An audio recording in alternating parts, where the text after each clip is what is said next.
Assalamu alaikum, welcome to Fikro. You're watching Islamic World Today. Saudi cabinet condemns Iranian aggression. Cabinet also said Tehran urged to respect international treaties. Suspected Israel strike kills 3 Iran-backed fighters in Syria. 4 missile hit T4 base in Hormuz province. Strike damaged Iranian armed depot and 2 military vehicles. US-Iran war will bring untold chaos, warns Jordanian King Abdullah II.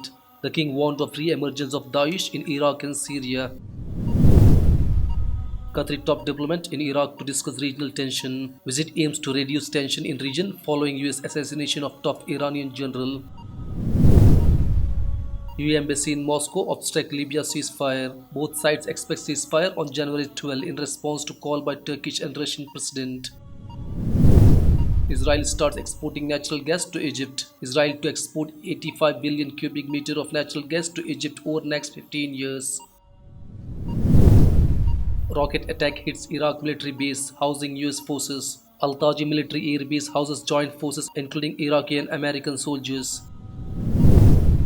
Rouhani warns US and Europe against any wrong step. Following Soleimani's killing, Iran announced it will no longer comply with any commitments under 2015 deal.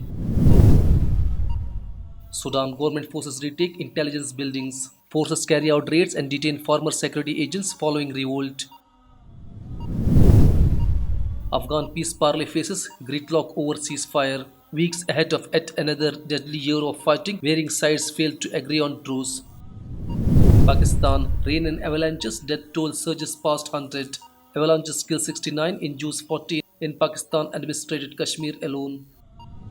Many Indian states to resist citizenship law. 14 Indian states shows unprecedented defiance against central government, disallowing implementation of citizenship law. You can find latest and lot more on fikrokhbar.com/English.